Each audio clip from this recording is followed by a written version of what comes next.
할렐루야. 오늘 이 아침에 나오신 여러분을 주님의 이름으로 환영하고 축복합니다. 오늘은 2월 28일 2월의 마지막 날이자 사순절 두 번째 주일이고 102주년 3.1절 기념주일로 지키는 날입니다.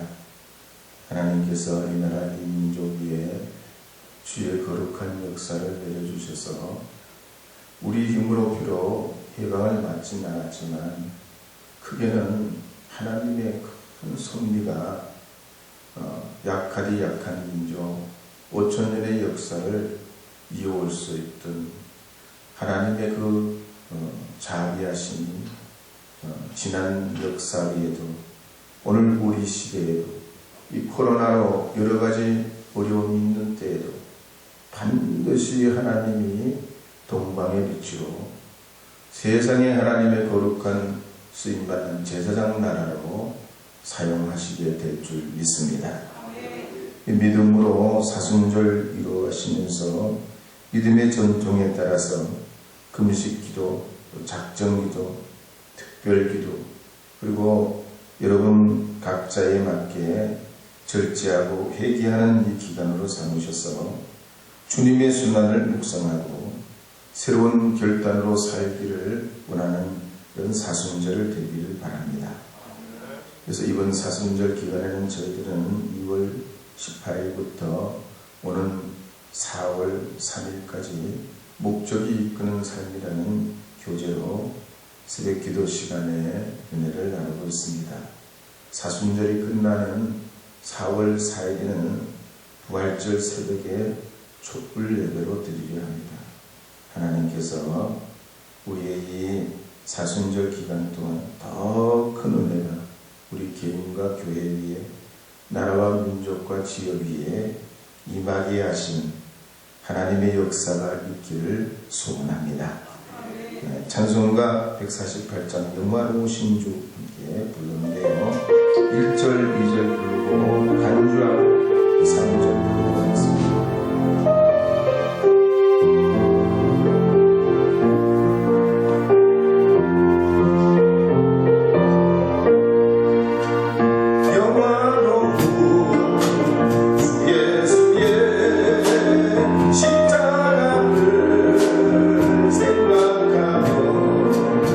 세상 국기 보는 영화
중심으로 하나님의 약속이라는 제목으로 말씀을 선포하려 합니다. 로마서 4장 13절 말씀 함께 읽어보도록 하겠습니다. 아브라함이나 그 후손에게 세상의 상속자가 되리라고 하신 언약은 율법으로 말미암은 것이 아니요 오직 믿음의 의로 말미암은 것입니다. 아멘. 펜실베니아에 있는 와튼 스쿨의 국제경영학 교수이고 인구와 경제 변화의 세계적인 석학인 마우로 기엔 교수가 쓴 2030 주계 전환이라는 책에 보면 이런 내용이 나옵니다.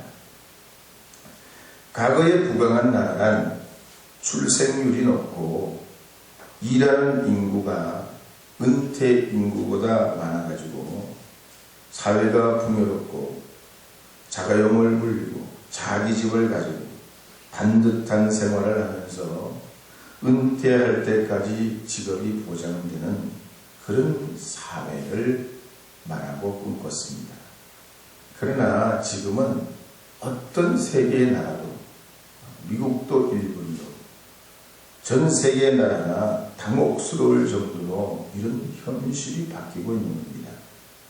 가령 노인 인구가 청년 인구보다 많아지고 여성의 여건이 달라지고 있고 인공지능의 산업 로봇에 무인 자동차에 전기 자동차로 세상을 달라지고 있다는 얘기예요. 그래서 앞으로 10년 후가 되면 더 양극화가 일어나고 도시 집중화가 일어나서 사람들이 살아가는 양태가 지금 우리가 이렇게 변했나, 세상이 이렇게 달라질 수가 있나 할 정도로 빠른 속도로 변화된다는 거예요. 휴대폰으로 결제를 하는 건 이미 우리나라에서는 거의 대부분의 사람들이 휴대폰으로 결제하는 그런 시대가 됐고요. 온라인 학교가 운영되고 자율주행차에 더 보편화된 간병하는 로봇이 요양사를 대신할 거라 합니다.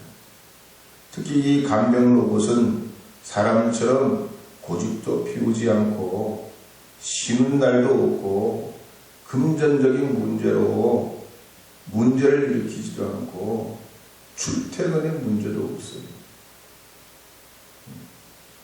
이런 변화의 시대에 어쩌면 우리가 한 번도 경험해보지 않는 새로운 삶의 형식으로 전환돼가는 이 시대에 연금이나 수당이 줄고 우리의 수입이 달라지고 여러 가지 불안한 점이 있지만 약점을 강점이 되게 하자면 발상의 변환이 필요하다고 했어요.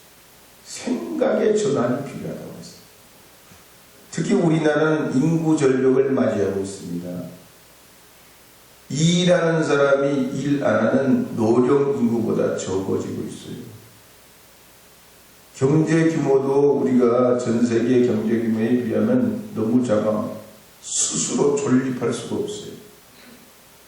그래서 미래를 장담하기 어렵기 때문에 한국은 세 가지를 반드시 변화하려고 해야 미래가 있다고 그랬습니다. 첫째는 노년층의 노동을 할 수 있는 시간을 줘야 된다.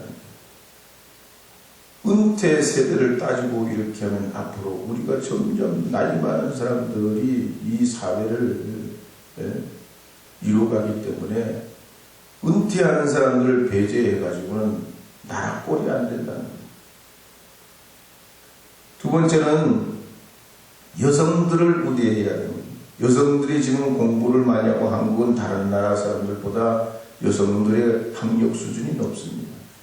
여성의 이 노동력을 묵히지 말고 썩히지만 여성들이 더 창의적이고 할 수 있는 일이 많기에 사회의 차별을 없애야 된다는 거예요. 일할 수 있는 여건, 근무하면 지금 남자들이 훨씬 월급을 많이 받아요. 똑같은 일을 하거든요. 그런 차별을 없애는 사회가 돼야 된다는 거예요. 세 번째로는 이민을 받아들여야 됩니다. 아가씨. 이건 조금 어려운 것 같아요. 어떻게 이민을 받아요? 왜? 우리가 자식들을 안 놓으니까 가만히 있으면 저절로 없어져요. 이 상태에서는 시간이 가면 대한민국 한민족이란 저절로 없어져요. 그러니 살려면 이민을 받아들여야 된다. 안 그러면 이 대한민국이 지금 미래가 없다고 보는 거예요. 그러니 앞으로 우리가 겪어내야 할 일들이 사회의 변화에 여러 가지 어려움이 있습니다. 더군다나 이 21세기에 사는 길은 나만 살아야 되겠다. 각자 도생은 안 돼요. 코로나19가 보여주듯이 나만 건강해가지고 되냐고. 이웃 사람, 옆에 사람, 다른 사람이 코로나에 걸리면 나도 영락없이 코로나 환자가 될 가능성이 높아요. 그러니까 이 21세기 시대는 나 혼자만 살겠다고 해서 더더군다나 안 되는 세상이 되겠는데, 그러기 위해서는 성경의 방식대로 교우들이 서로 돕고 협력하고 유무상통하고 함께 살아가야 하는 줄 믿으시기 바랍니다. 내면의 세계를 든든히 하고 이 땅의 삶은 잠시 잠깐이라는 사실을 잊지 않고 영원한 하나님 나라 바라보고 주신 약속 붙들어야 우리의 미래가 새롭게 열려지고 보여지게 되는 것입니다. 특별히 하나님의 약속은 시대와 상황을 관통하는 힘이 있습니다. 죽어도 사는 구원의 역사가 있고 영원토록 변함없는 참 진리가 주님의 약속 안에 있는 것입니다. 그렇다면 오늘 말씀을 통해 볼 때 변화하는 이 21세기 안에서 과연 우리가 어떻게 해야 될까요? 하나님의 말씀은 우리에게 뭐라고 권고하고 있는 걸까요? 오늘 말씀을 보면 바울은 두 종류의 삶을 사는 사람들을 소개하고 있습니다. 한 종류의 사람들은 율법으로 사는 사람들이고 또 다른 종류의 사람들은 예수 믿는 믿음으로 사는 사람들입니다. 먼저 율법으로 사는 사람들은 주전 587년 전으로 해서 이스라엘이 포로 생활로부터 어려움과 고난을 겪으면서 형성되고 시작된 그런 삶의 형태입니다. 그들은 쓴나물을 먹고 눈물의 밥을 먹고 고생을 안 해본 것이 없습니다. 마치 우리나라를 말하는 전쟁을 겪은 세대와 같아요. 그들은 생과 사의 갈림길에서 무엇이 행복이라는 걸 절절히 체험했습니다. 그래서 어떤 일이 있어도 넘어서는 안 되는 선이 있고 지켜내야만 하는 것이 있다는 것을 몸으로 배웠습니다. 그래서 무엇보다도 그들은 성전을 그리하고 하나님의 말씀을 원칙적으로 해석하면서 자기 안에 하나님의 약속이 합당해지기를 원했습니다. 그래서 더 많은 사람들이 율법을 읽게 하고 이해하도록 하기 위해서 율법의 내용들을 더 쉽게 쪼개고 또 쪼개가지고 다수의 사람들이 이 율법을 통해 희망을 삼고 정치, 경제, 사회, 문화에 굴러가는 동력이 되기를 원했습니다. 그러나 율법으로 사는 삶은 시간이 가면 갈수록 피로도가 높아졌습니다. 성경의 본질과는 다르게 성경의 뜻을 거스르고 말씀과 생활이 겉도는 불상사가 일어나게 됩니다. 특히 자기 이익과 명예와 출세와 먹고 사는 문제와 맞물리게 될 때 이 율법이 전혀 힘을 못 쓰는 거예요.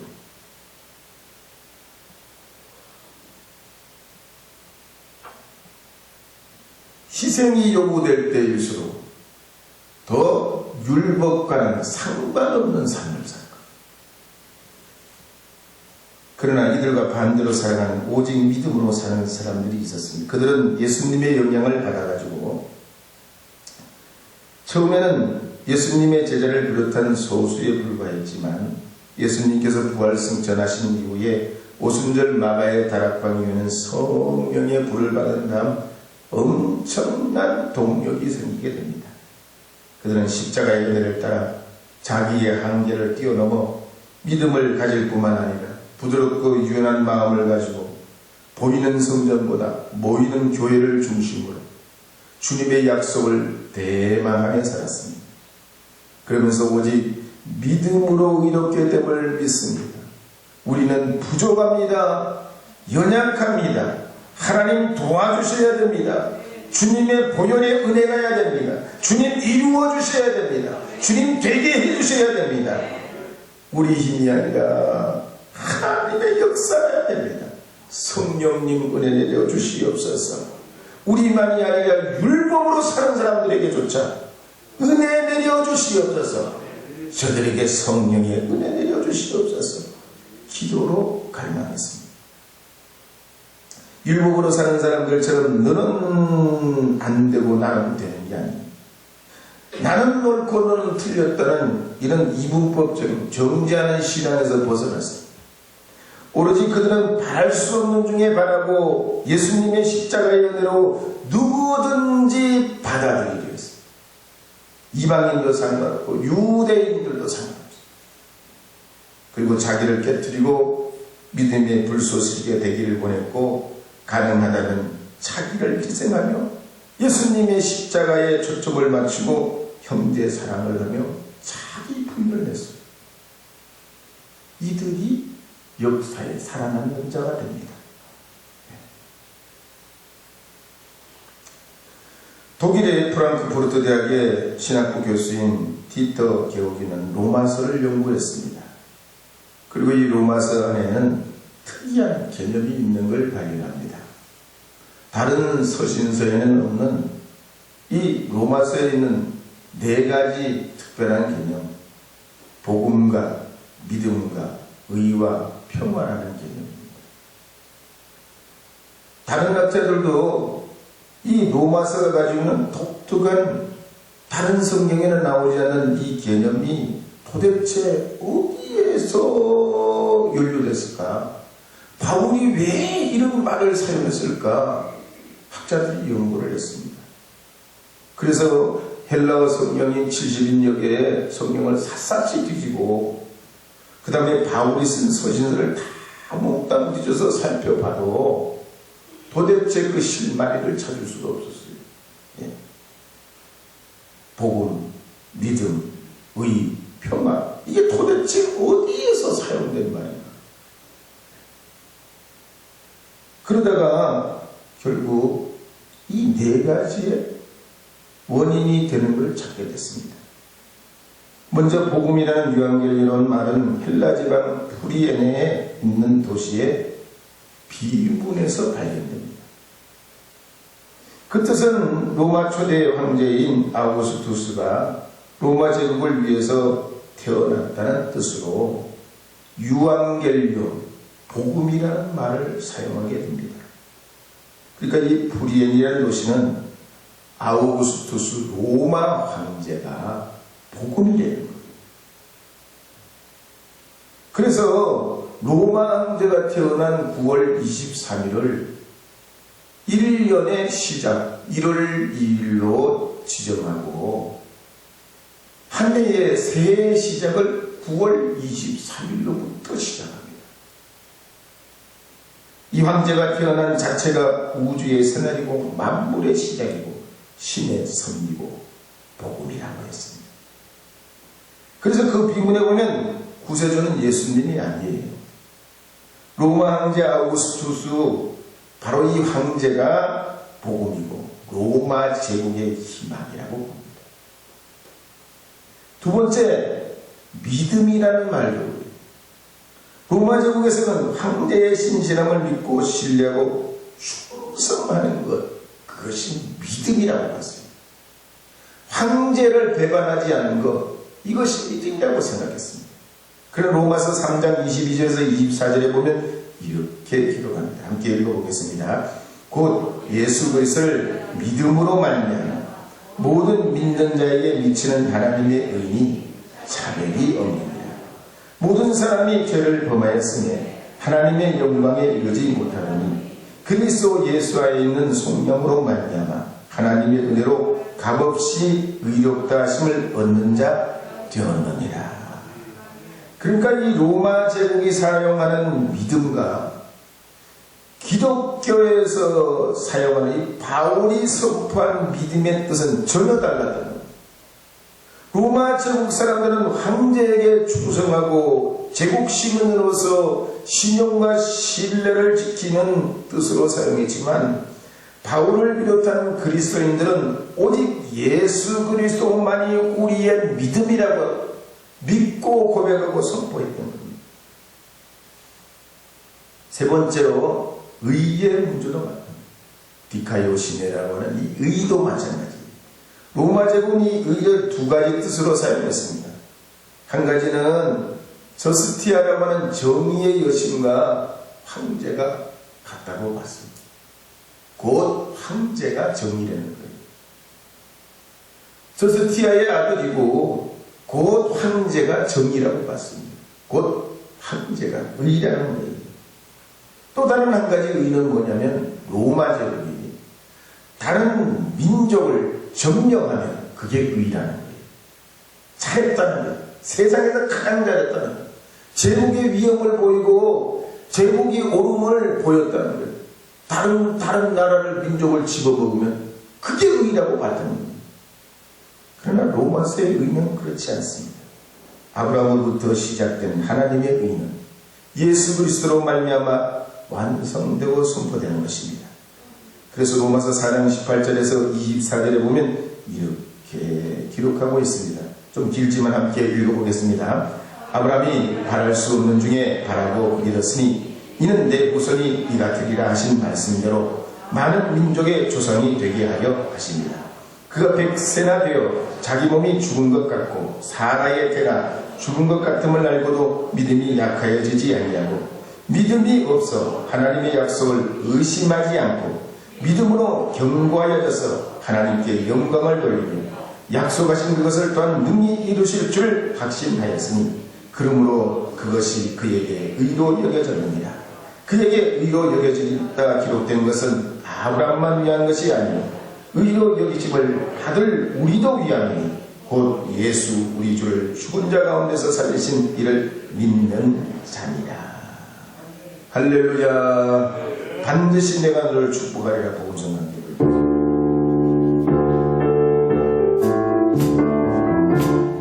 반드시 내가 너를 축복하리라. 반드시 내가 너를 들었으리라. 존재는 교대로 나의 약속 영원히 변치 않으리.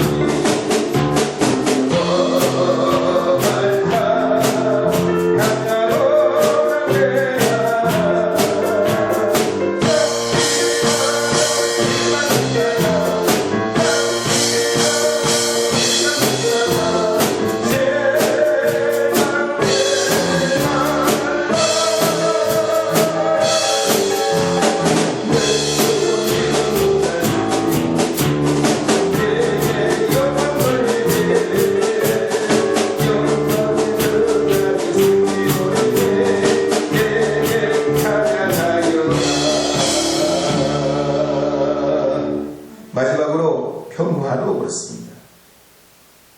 로마 제국은 무적으로 세상을 정복하고 로마의 평화를 선포했습니다.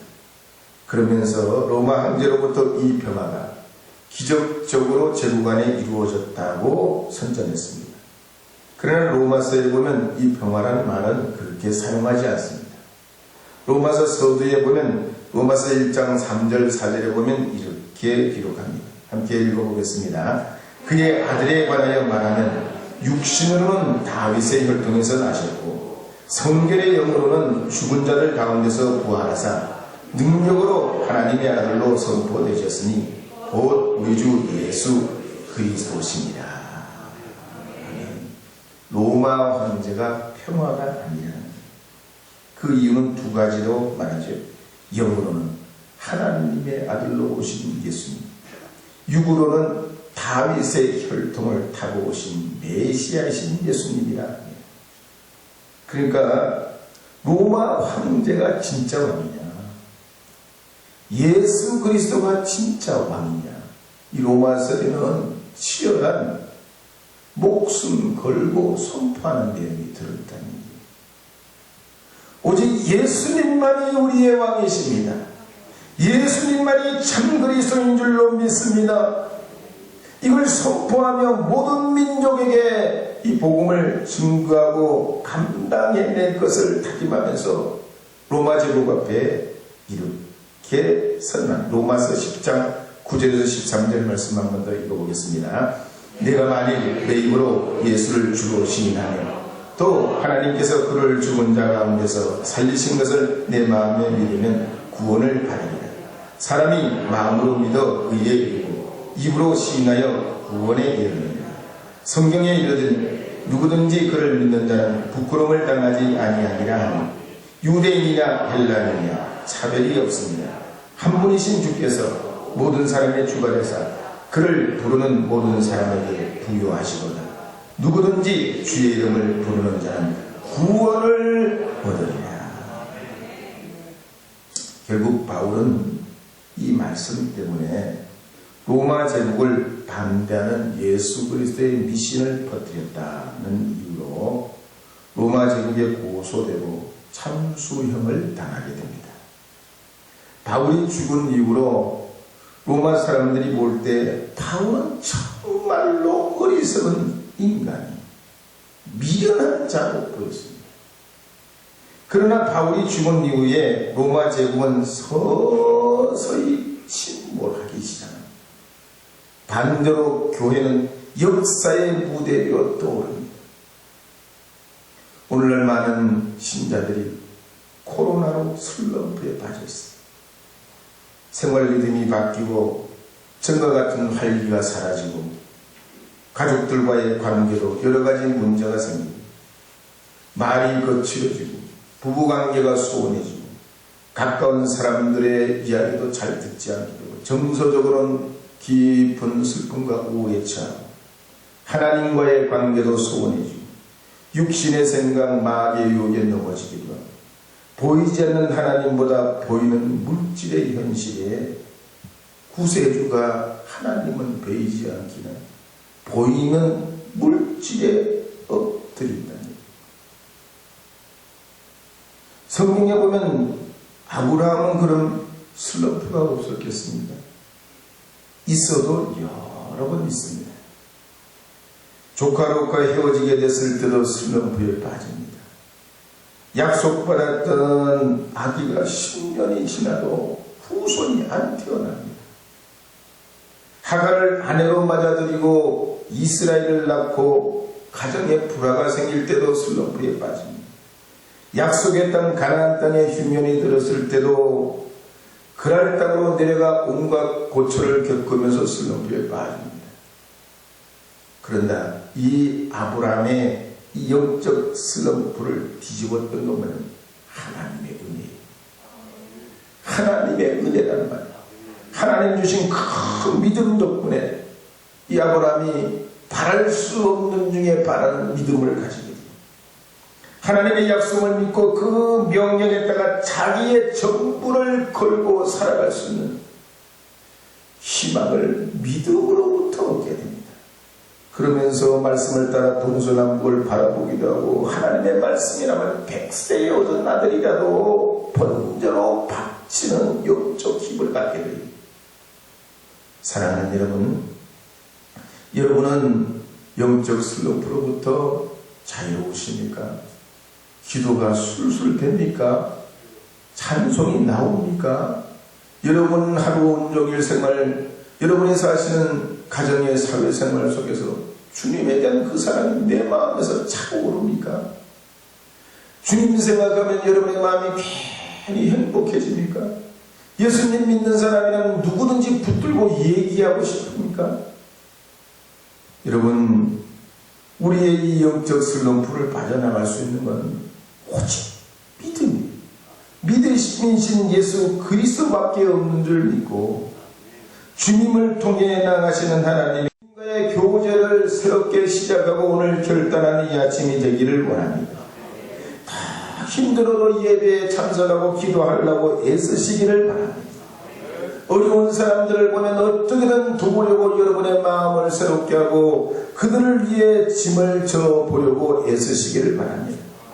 여러분의 마음속에 근심과 슬픔이 잦아들면 살아계신 하나님의 은혜를 의지하면서 하나님의 말씀에 그 약속 붙잡고 슬픔과 우울을 물리치면서 주님은 죽어도 사시는 은혜를 허락하시고 내 삶에 하나님 완전한 회복을 주시는 주님이신 줄로 믿고 기도하며 말씀 가운데 믿음의 사람들과 교제하며 주님께 나오시기를 바랍니다. 그럼 요한일서 1장 9절 말씀에 보면 이렇게 기록합니다. 함께 읽어보겠습니다. 만일 요한일서 1장 9절입니다. 요한일서 1장 9절 함께 읽겠습니다. 만일 우리가 우리 죄를 자백하면 그는 믿으시고 의로우사 우리 죄를 사하시며 우리를 모든 불의에서 깨끗하게 하실 것이요. 오늘 이 시대에 보이는 하나님 아니 보이지 않는 하나님으로 살 건가?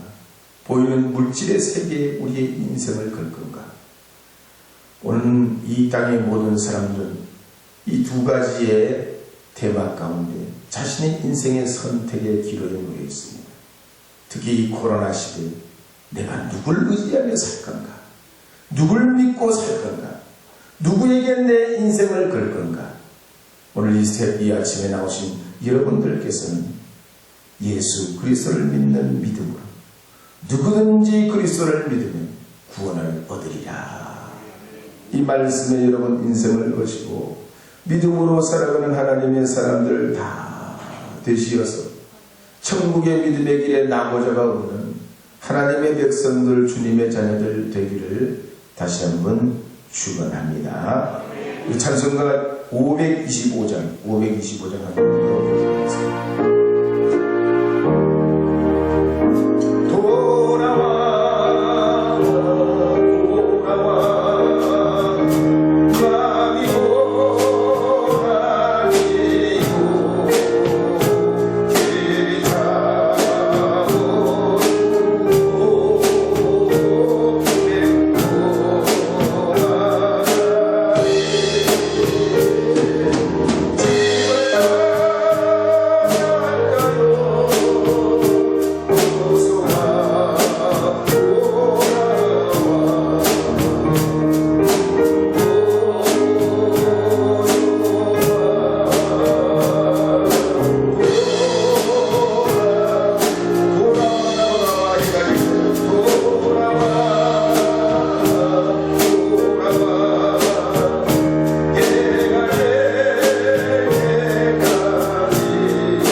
하나님, 우리는 늘 탕자와 같이 주님을 등지고 세상 중에 나가는 연약한 인생들이오니 주여 십자가의 보혈의 은혜로 오늘도 저희 자신을 주님의 그 은혜로 대속의 축복으로 회복시켜 주시어 주님의 자녀로 사는 하나님의 축복의 길을 이어가는 세상 중에 있는 주님의 상속자들 되게 하여 주셔서 아브라함이 아브라함 되고 사레가 사라가 되었듯 저희가 하나님의 거룩한 복의 축복의 근원들이 되게 하여 주시옵소서.